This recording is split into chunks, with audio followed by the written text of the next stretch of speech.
Bismillahirrahmanirrahim. 3. Khulafaur Rasyidin. Wafatnya Nabi menyebabkan tumpahnya kesedihan di jalan-jalan Madinah. Kaum muslim mengalami periode sulit menghadapi kenyataan bahwa Nabi Muhammad tak lagi bersama mereka, sehingga awalnya ada beberapa yang menolak berita tersebut. Tetapi, wafatnya Nabi juga memunculkan pertanyaan tentang kepemimpinan di Madinah. Selama lebih dari 20 tahun, Nabi Muhammad memimpin umat muslim secara politis dan spiritual. Hubungan langsung dengan Allah memberikan arti bahwa masyarakat dipandu oleh kekuatan yang sesuai dengan rencana ilahi. Sekarang, hubungan itu tak ada lagi. Apa yang akan terjadi kepada masyarakat yang dibangun Nabi Muhammad? Lebih khusus, siapa yang akan memimpin umat Islam sepeninggal Nabi? Bahkan sebelum jenazah Nabi dikuburkan, sekelompok tokoh utama dari kaum Muhajirin dan Ansor berkumpul untuk menjawab pertanyaan soal kepemimpinan. Perbedaan pendapat dalam kelompok tersebut tentang siapa yang harus mendapat otoritas atas negara muslim muda ini dapat mengancam perpecahan umat. Mungkin juga ada usul solusi dua negara, yang satu dipimpin orang Ansor, satu lagi Muhajirin. Akhirnya Umar mencalonkan Abu Bakar menjadi pemimpin politik negara kesatuan muslim yang berpusat di Madinah. Abu Bakar adalah pilihan tepat. Setelah Khadijah, dialah orang yang pertama yang menerima Muhammad sebagai nabi dan masuk ke agama baru itu. Dia menemani Nabi Muhammad saat hijrah ke Madinah, bahkan dialah yang ditunjuk Nabi Muhammad untuk mengimami sholat di Masjid Nabawi pada hari-hari terakhir hidup Nabi.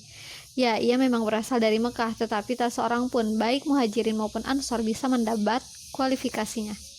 Abu Bakar mendapat gelar Khalifatul Rasul, berarti penerus utusan Tuhan, disingkat Khalifah.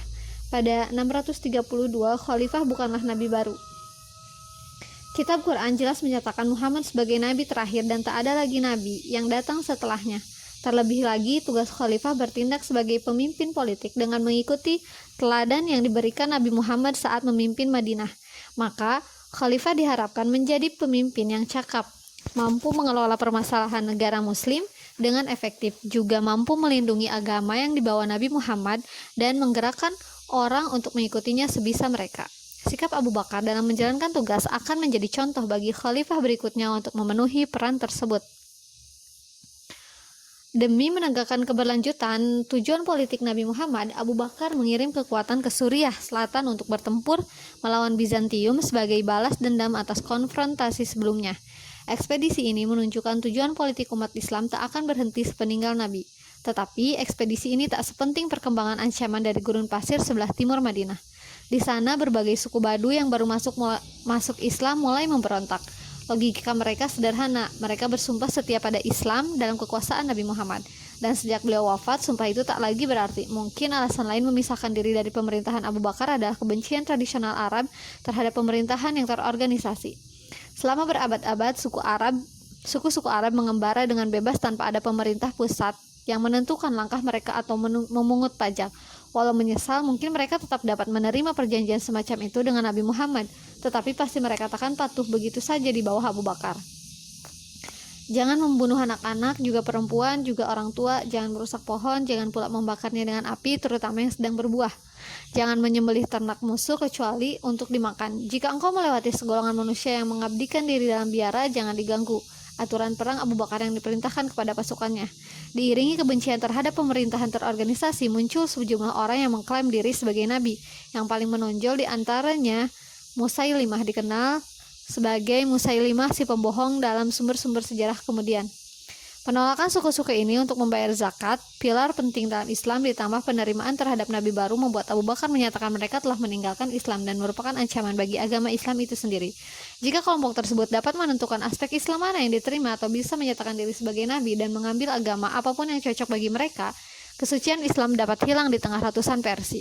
Tak diragukan lagi, contoh-contoh orang terdahulu yang mengubah agama dari Tuhan agar sesuai dengan keinginan mereka, sebagaimana disebutkan dalam Quran, muncul di benak Abu Bakar.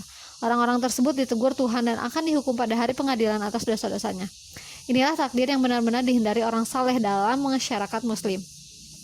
Hasilnya, tindakan militer harus diambil Abu Bakar. Ia menunjuk Khalid bin Walid sebagai komandan pasukan yang dikirim ke timur untuk memadamkan gerakan pemberontakan.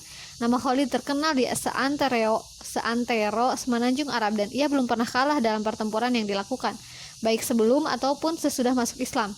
Karena akrab dengan peperangan gurun dan punya keahlian kavaleri, terpilihnya ia sebagai pemimpin ekspedisi dapat dimengerti. Setelah berhasil mempertahankan Madinah dari setiap kemungkinan serangan pemberontak, Khalid memimpin pasukan ke arah timur, tempat tinggal sekian banyak suku pemberontak. Kekuatan Musailimah tidaklah sebanding dengan kecakapan militer Khalid. Pemberontak mundur dan Musailimah terbunuh dalam peperangan. Perlahan-lahan, kesetiaan kepada khalifah menyebar di seluruh jazirah Arab, menyeru suku-suku untuk kembali ke Islam dan memerangi mereka yang masih memberontak. Pada 633, perang melawan kemurtadan selesai dan seluruh Arab sekali lagi bersatu sebagai negara kaum muslim. Islam telah berhasil selamat melewati tantangan politik, menghapuskan pertanyaan tentang kesetiaan pada Islam dan kepemimpinan politik sepeninggal Nabi.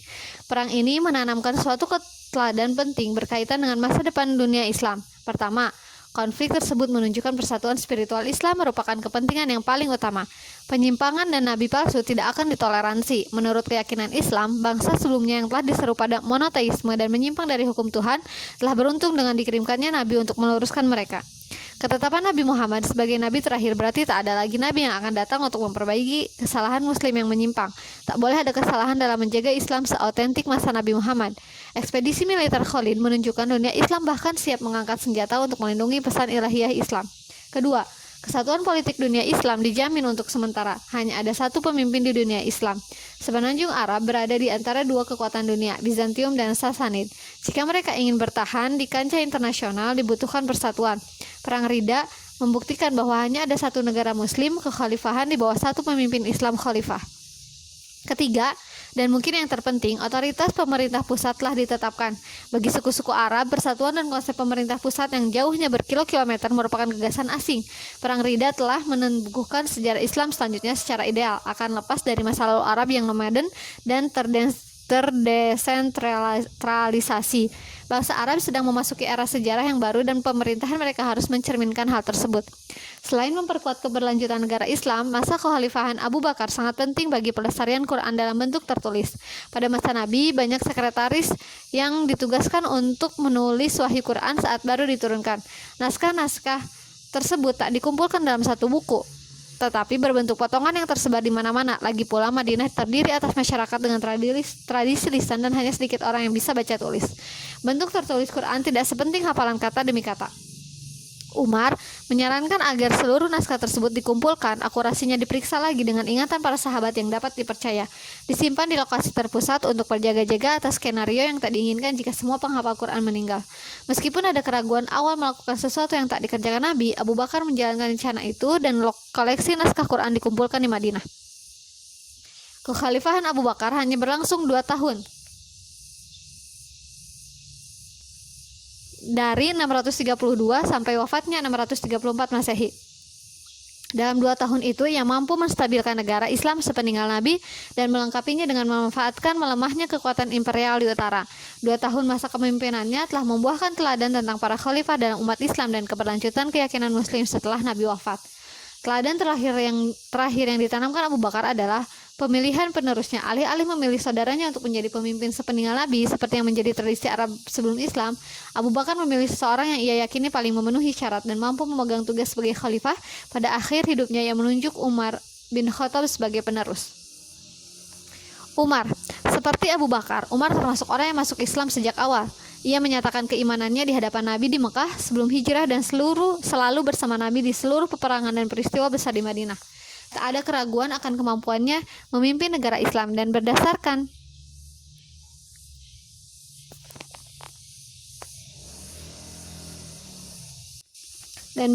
tradisi Islam, tampaknya tak ada penolakan atas pengangkatan dirinya sebagai khalifah. Stabilitas pemerintahan dan suksesi seperti ini akan hilang nantinya dalam sejarah Islam.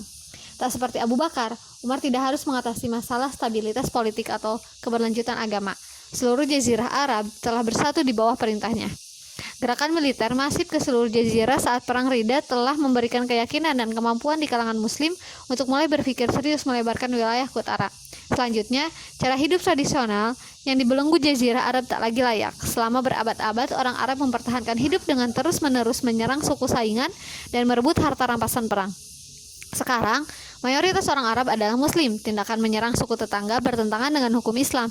Nabi telah menyatakan di berbagai kesempatan bahwa penduduk Muslim menjadi satu umat atau bangsa. Tak terbayangkan jika bangsa itu akan melewati sejarah dalam konflik internal terus-menerus. Untuk menghilangkan potensi konflik internal, juga menjamin keamanan bagi beberapa suku Arab yang masuk Islam di perbatasan Bizantium dan Sasanid, pasukan Islam mengarah ke utara tempat akan terjadinya penaklukan terbesar. Serangan ke Mesopotamia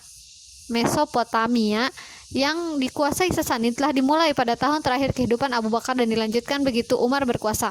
Awalnya Umar dan tokoh muslim lain mungkin tak meramalkan serangan ini akan berubah menjadi penaklukan permanen. Tetapi perang habis-habisan antara Bizantium dan Sasanid yang berlangsung sejak 603 hingga 628 Masehi membuat mereka lemah dan tak mampu membendung gelombang penyerbuan muslim Arab yang telah tiba di perbatasan. Tanah subur Mesopotamia dan Suriah sudah siap ditaklukkan. Yang dibutuhkan hanyalah serangan terorganisasi dari pihak Muslim. Tetapi ini akan menjadi perang model baru, tak seperti peperangan merusak yang dilakukan kedua kekaisaran tersebut. Perang Islam dikombinasikan dengan seruan untuk keadilan dan keharmonisan sosial yang sesuai dengan pesan Nabi. Saat mengirimkan pasukan pertama, Abu Bakar memerintahkan untuk memastikan keselamatan perempuan, anak-anak, dan bahkan orang tua, membiarkan para biarawan di biaranya dan melarang menghancurkan tanaman. Aturan ini tak berbeda dari yang dipegang orang Arab dalam penaklukan sebelum Islam. Tetapi, gerakan Nabi Muhammad bersifat revolusioner sejak awal. Gagasan, tradisi, dan cara hidup lama harus dirobohkan demi tatanan baru yang diperluas hingga dalam peperangan. Secara bersamaan, pasukan dikirim ke Suriah dan Mesopotamia pada 633. Khalid bin Walid yang baru saja memenangi Perang Ridha memimpin detasemen menuju Persia. Sementara itu, Yazid anak Abu Sufyan memimpin pasukan yang dikirim ke Suriah. Di sana dengan cepat ia mampu mengalahkan kekuatan Bizantium di dekat Gaza.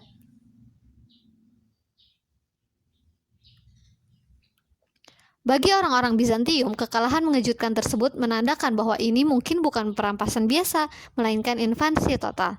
Kaisar Heraklius memerintahkan pasukannya dimobilisasi dan bersiap menghancurkan Arab sebelum mereka mampu mengonsolidasi kemenangannya. Pemerintah Madinah sudah sadar akan kemungkinan tersebut dan Khalid segera diperintahkan meninggalkan Irak. Walaupun sudah mendapatkan beberapa kemenangan, lalu pergi melintasi gurun Suriah yang tak berair untuk memperkuat pasukan di sana. Kekuatan gabungan Muslim bertemu dengan pasukan Bizantium dalam perang Ajnadain yang berlangsung sekitar 30 km di barat Yerusalem.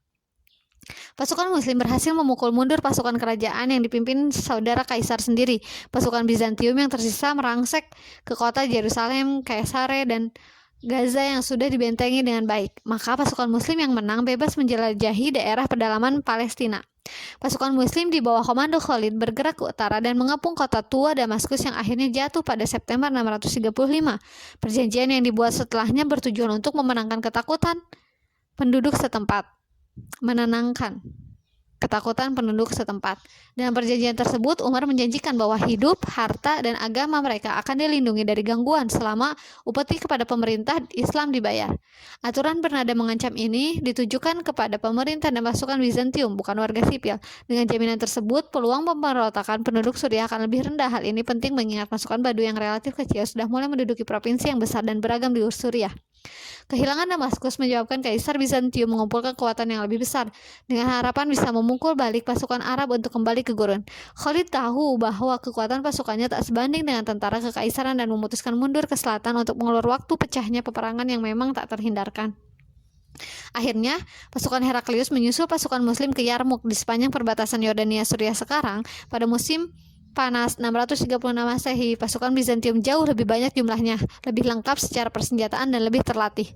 Tetapi semangatnya rendah karena banyak persaingan dan pertengkaran yang menyebabkan friksi dan barisan pasukan.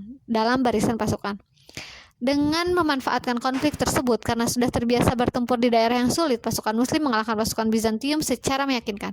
Pasukan Bizantium digiring keluar dari medan peperangan dan tak lagi menjadi kekuatan tempur yang mampu mengambil tindakan militer apapun. Kaisar Heraklius dipaksa mengakui kekalahan di Suriah saat tak lagi punya pasukan atau uang untuk menahan invasi pasukan Muslim. Kota-kota di seluruh Suriah pun satu demi satu beralih tangan. Semuanya mendapatkan syarat perjanjian seperti halnya Damaskus dari Khalid bin Walid. Pada 638 Masehi, penaklukan Suriah selesai. Dari sana pertempuran melawan Bizantium berlanjut di Mesir yang relatif cepat ditaklukkan pada 642 Masehi.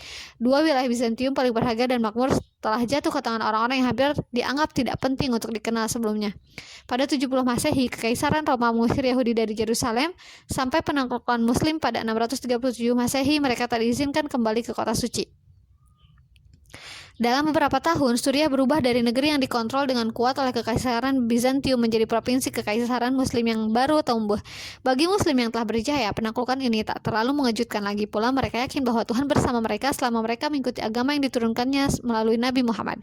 Peristiwa Perang Badar dan penaklukan Mekah pada masa Nabi telah membuktikan kepada mereka bahwa di tengah rintangan yang luar biasa, kemenangan bisa dicapai dengan pertolongan Allah. Bagi kerajaan Bizantium, kehilangan Suriah ibarat menjadi kartu domino pertama yang jatuh pada akhir kemunduran penerus Kekaisaran Romawi.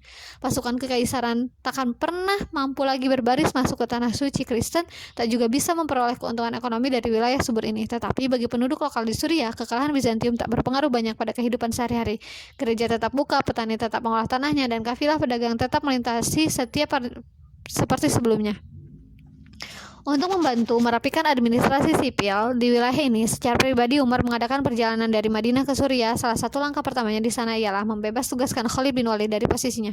Ia tentu saja mengejutkan semua orang termasuk Khalid sendiri. Di antara berbagai kemungkinan alasan pencopotan Khalid, para sejarawan Muslim masa lalu cenderung menyebutkan Umar berniat mengingatkan pasukan Islam bahwa Allah lah, bukan Khalid yang menjadi penyebab kemenangan mereka. Jika pasukan Muslim dapat mempertahankan rangkaian kemenangan di peperangan tanpa dipimpin salah satu jenderal terbesar sepanjang masa ini, hal tersebut bisa menjadi bukti bagi yang imannya lemah tentang petunjuk dan pertolongan ilahiyah dalam misi mereka. Untuk menduduki jabatan gubernur di provinsi baru ini, Umar menunjuk Muawiyah, putra bangsawan Makkah Abu Sufyan. Ia berasal dari keluarga Umayyah yang kaya dan kuat, yang memiliki peran utama dalam pemerintahan Quraisy sebelum Islam. Garis keturunan penguasa ini akan membuat Muawiyah mengubah Suriah dari provinsi baru menjadi jantung ekonomi dan politik dunia Islam selama 20 tahun berikutnya. Ketika berada di Suriah, secara pribadi Umar menghadiri penyerahan Yerusalem pada 637 Masehi. Ia diantar berkeliling kota oleh Uskup Agung Sopronius, seorang Arab Kristen yang menjadi salah satu tokoh terkemuka gereja Yunani di Yerusalem. Syarat-syarat perjanjian yang ditandatangani para pemimpin Yerusalem serupa dengan perjanjian yang ditetapkan di seluruh Suriah. Akan tetapi yang unik dalam penaklukan Islam di sini, gubernur baru Suriah mengizinkan orang Yahudi datang ke kota untuk beribadah kali pertama setelah lebih dari 500 tahun. Kitab suci Islam memandang agama Kristen dan Yahudi dengan penghormatan khusus dengan menyebut pemeluknya ahli kitab. Menurut hukum Islam, tidak masuk akal jika hanya membebaskan orang Kristen mengunjungi tempat suci mereka di Yerusalem, sementara hukum Bizantium melarang Yahudi melakukan hal serupa. Contoh kebebasan dan pluralisme agama ini didasarkan pada piagam Madinah zaman Nabi yang Umar tentu saja memahaminya. Tetapi, sambil mengakui hak orang Kristen dan Yahudi di Yerusalem, Umar dengan tegas mengirimkan pesan bahwa kota ini juga milik orang Islam. Menurut keyakinan Islam, inilah kota tempat tujuan Nabi dalam perjalanan malam yang penuh keajaiban Isra Mi'raj dari Mekah. Di sana Nabi sholat di rumah peribadatan yang dibangun Nabi Sulaiman, kemudian naik ke surga. Peran Yerusalem dalam tradisi Islam tak dianggap kecil. Dengan dasar pikiran tersebut, Umar mengatur pembersihan kuil Sulaiman yang terbengkalai pada zaman Romawi dan Bizantium. Di atasnya Umar mendirikan Masjidil Aqsa pertama, tempat suci ketiga dalam Islam.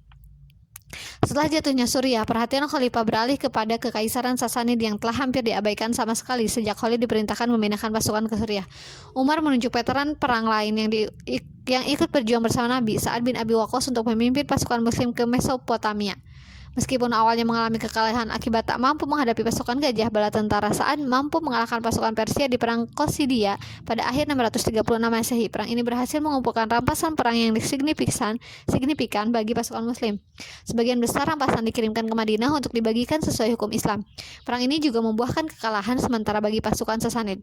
Akan tetapi, jika benar-benar ingin menguasai Irak, pihak Muslim harus mengambil alih Ktesifon, ibu kota Sasanid. Ktesifon bukanlah kota dengan pertahanan bagus. Kota ini terletak di antara Sungai Tigris dan Sungai Efrat, sekitar 60 km di selatan kota kuno Babylon. Setelah pengepungan selama 2 bulan pada awal 637 Masehi, ibu kota ini jatuh ke tangan pasukan Muslim. Seluruh dataran Tigris Efrat sekarang berada di bawah kendali pasukan Muslim, sementara Kaisar Sasanid dan pemerintahannya melarikan diri ke dataran tinggi Persia. Meskipun mendapat serangkaian kemenangan mengesankan, Umar melarang pasukan mengejar Sasanid keluar Irak. Dataran Mesopotamia cukup dikenal para pejuang suku Arab sehingga taktik militer tradisional yang diterapkan terbukti bermanfaat. Namun pasukan Arab tak kenal medan dataran tinggi Iran dan dapat dikalahkan. Selain itu, seluruh penduduk asli di sana merupakan orang Persia, tidak seperti Irak. Maka perlawanan baik dari pasukan Sasanid maupun penduduk lokal harus diantisipasi. Bendera lambang kerajaan Sasanid dirampas di Qadisiyah dan dibawa ke Madinah. Alih-alih menyimpannya sebagai tanda kemenangan Islam atas Persia, Umar malah memerintahkan agar bendera tersebut dihancurkan, sedangkan permata dan emasnya dijual untuk memberi makan orang miskin. Maka, kekhalifahan Umar patut diperintahkan bukan hanya karena penaklukan militer, melainkan juga pemerintahannya di wilayah taklukan. Salah satu aspek paling mengesankan dari penaklukan dan penggabungan wilayah itu dan kerajaan Islam adalah kenyataan bahwa kehidupan hampir tak berubah bagi penduduk di tanah taklukan. Pasukan dan kelas bangsawan Bizantium dan Sasanid pergi saat pejuang muslim masuk, tetapi penduduk lokal tetap di sana. Hanya ada dua perubahan utama dalam kehidupan penduduk taklukan. Pertama, soal kepada siapa mereka membayar pajak. Bila sebelumnya harus membayar pajak, seringnya pajak tinggi yang mencekik untuk membiayai perang kepada pemerintahan di Konstantinopel dan Ctesiphon, sekarang mereka membayar upeti sesuai dengan hukum Islam yang diteruskan di Madinah. Dalam banyak kejadian, upeti ini tak melebihi jumlah pajak sebelumnya dan sering malah lebih rendah. Bagi masyarakat biasa, pajak yang lebih kecil ini kabar baik siapapun yang mengumpulkannya. Perubahan besar kedua soal toleransi beragama terhadap kelompok tertentu. Kristen monofisit yang berbeda dari pemerintah Ortodoks Yunani dalam masalah keberadaan Yesus diperbolehkan menjalankan agamanya di Suriah. Ini perubahan baik dibanding watak menindas pemerintahan Bizantium. Yahudi juga bebas dari penindasan resmi dan diizinkan kembali ke kota tersuci mereka, Yerusalem, untuk beribadah. Di bekas daerah Sasanid, pemeluk Kristen Nestor mengalami peningkatan kebebasan beragama. Sebelumnya, penguasa beragama Zoroaster terbiasa membatasi kebebasan pemeluk Kristen Nestor karena mencurigai mereka diam-diam bersekutu dengan kekaisaran Bizantium Kristen.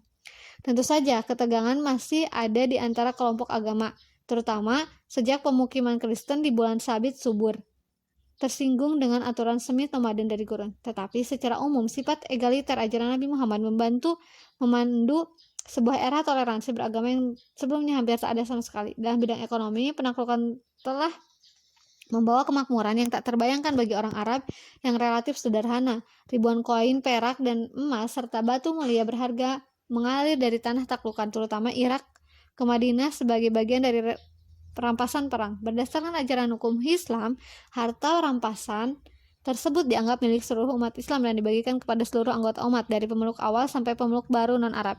Ledakan besar dalam aktivitas ekonomi terjadi di Mekah dan Madinah. Rumah-rumah baru terus dibangun dan perkebunan yang luas disiapkan guna menopang pertumbuhan ekonomi berkelanjutan setelah penaklukan.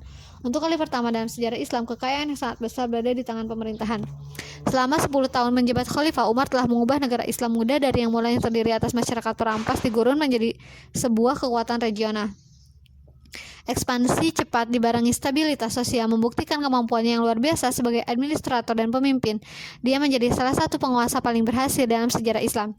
Kekuasaannya tiba-tiba berakhir pada 644 setelah dia dibunuh di Madinah oleh seorang budak Persia yang iri kepada pemimpinan karismatik ini. Menjelang wafat, Umar menunjuk majelis berisi 6 pemimpin yang dihormati masyarakat Madinah untuk memilih penerus dari mereka sendiri. Mereka memilih Utsman bin Affan, salah seorang pemeluk Islam awal. Berbeda dari Abu Bakar dan Umar, ia berasal dari klan Umayyah di Mekah. Utsman sangat kaya dan berkuasa sebelum masuk Islam. Tak diragukan lagi, melihat keberhasilan kebijakan Umar, Utsman berjanji mengikuti langkah pendahulunya dan menegakkan praktik yang sama dengan khalifah sebelumnya. Ia pun diangkat pada akhir 644 Masehi.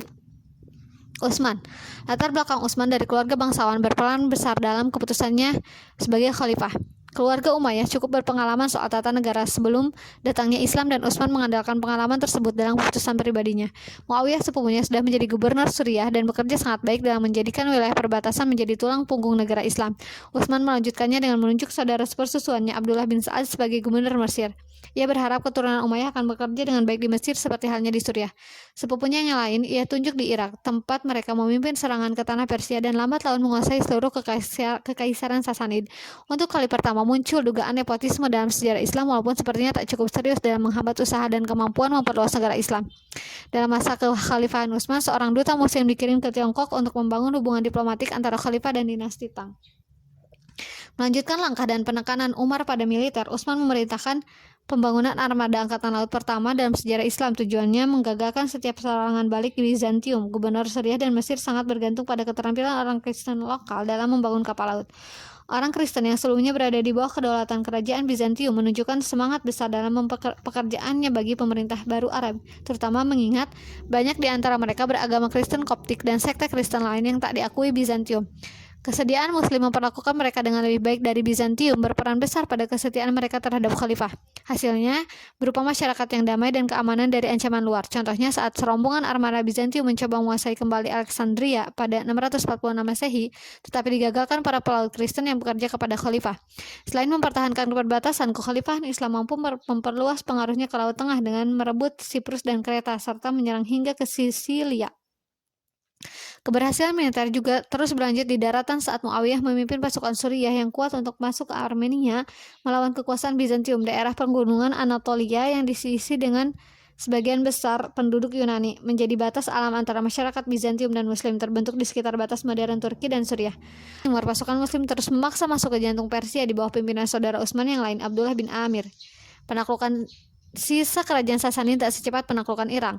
Di sana masyarakatnya lebih homogen dan lebih terhubung dengan pemerintah Sasanid. Akibatnya perang tersebut memakan korban yang lebih banyak dari pasukan Muslim. Akan tetapi kesempurnaan kemenangan Muslim di Qasidia dalam masa kekhalifahan Umar pada dasarnya telah mengakhiri nasib kerajaan Sasanid. Hanya masalah waktu untuk menundukkan seluruh kerajaan. Kaisar Sasanid, Yazdegerd, tak pernah berhasil mengganti pasukannya yang habis pada 642 Masehi, dan selama lebih dari 10 tahun berikutnya Sasanid terus berusaha bertahan. Pada 650 Masehi, dataran tinggi Iran dikuasai dan pada 651 Khorasan pun diambil. Pada tahun yang sama, Raja Sasanid terakhir ditemukan dalam pelarian dan dihukum mati. Selama 1 dekade, pasukan Muslim telah maju dari Irak ke Sungai Oxus dan mencapai pinggiran Asia Tengah. Bagi Utsman, pemimpin ekspansi militer yang cepat seperti Umar tak serta-merta menghasilkan popularitas yang sama dengan khalifah kedua ini. Kekacauan memburuk saat ketidakpuasan atas kebijakan pemerintahannya mulai muncul, terutama akibat penunjukan saudara-saudara Umayyahnya. Bersama dengan itu, lambatnya penaklukan dibandingkan ekspansi cepat Umar menyebabkan sedikitnya barang rampasan yang dikirim ke Madinah sehingga ekonomi mandek. Popularitas Utsman tentu saja tak setinggi dua pendahulunya, tetapi terlalu berlebihan bila diasumsikan sedang terjadi revolusi masif untuk menurunkannya dari tampuk kekuasaan. Malahan sekelompok kecil pasukanlah yang akan menimbulkan perubahan penuh kekerasan dan kekacauan pada pemerintahan Madinah.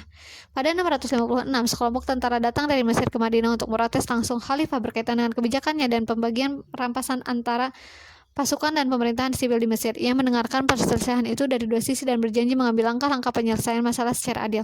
Dalam perjalanan pulang ke Mesir, para tentara itu mencegat surat yang diduga ditulis khalifah untuk gubernur Mesir yang memerintahkan hukuman mati bagi mereka.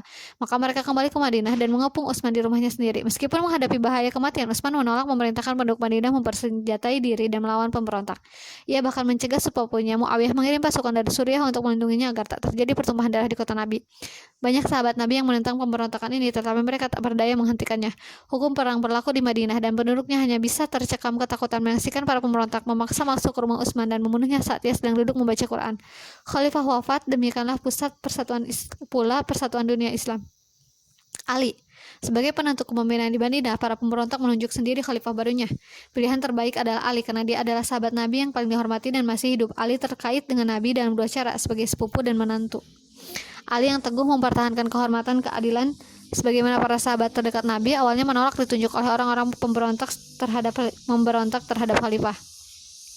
Ia akhirnya diyakinkan oleh tokoh-tokoh utama lain di Madinah bahwa dirinya yang paling memenuhi syarat dan paling mampu untuk memenuhi kedamaian di dunia Islam.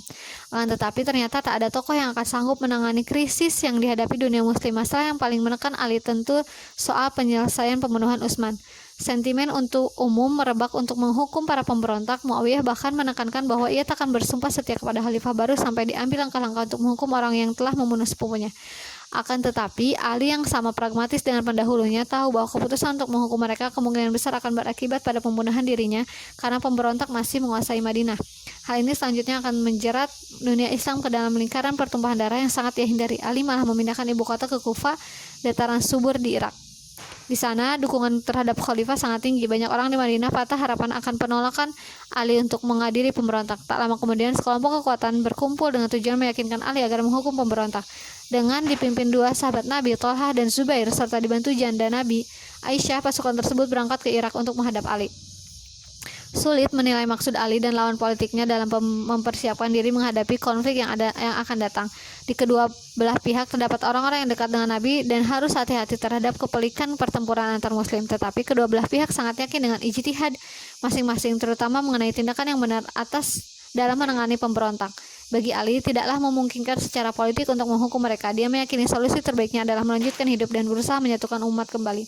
Bagi penentangnya, penyatuan kembali mustahil dilaksanakan tanpa memperbaiki kesalahan dan mengirimkan pesan bahwa kekhalifahan tak bisa diganggu seperti yang terjadi dalam pengepungan Utsman.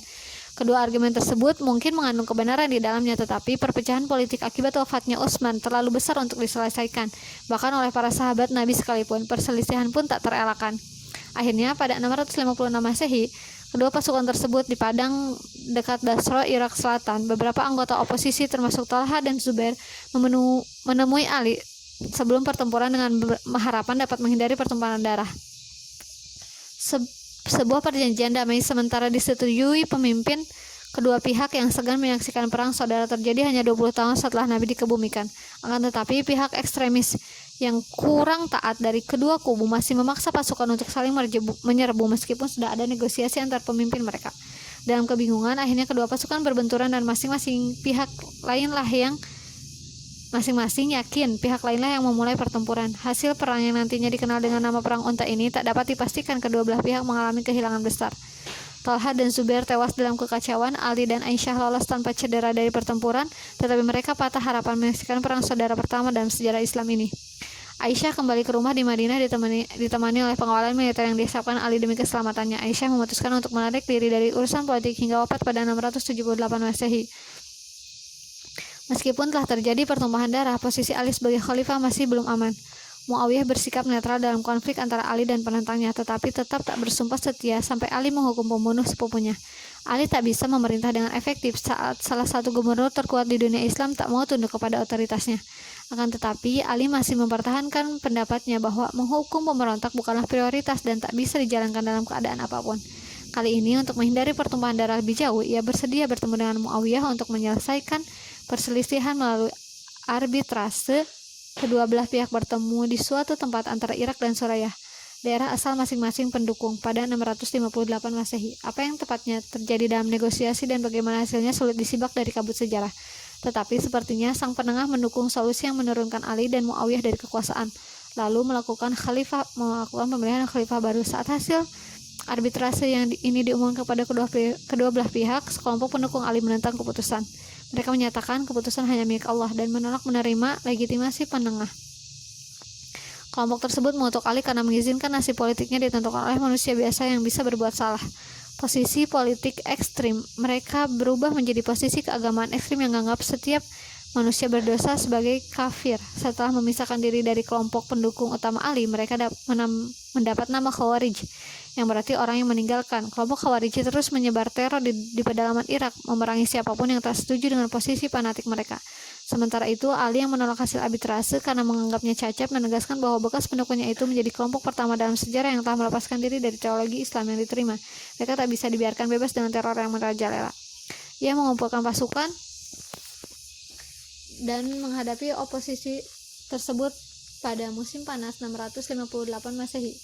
Kelompok utama Khawarij berhasil dihancurkan, tetapi gerakan tersebut terus berlanjut dalam bentuk kladensis sembunyi-sembunyi dengan tujuan menurunkan Ali dan Muawiyah. Usaha percobaan pembunuhan Muawiyah di Damaskus oleh Khawarij gagal, akan tetapi mereka berhasil membunuh Ali saat Ali sedang salat subuh di Masjid Kufa. Seorang pembunuh menikamnya, membuat kekuasaan yang bergolak itu berakhir dalam kekerasan. Tampuk kekhalifahan jatuh pada satu-satunya orang di dunia Islam yang mendapat dukungan luas dan mampu menjadi pemimpin yang efektif, Muawiyah.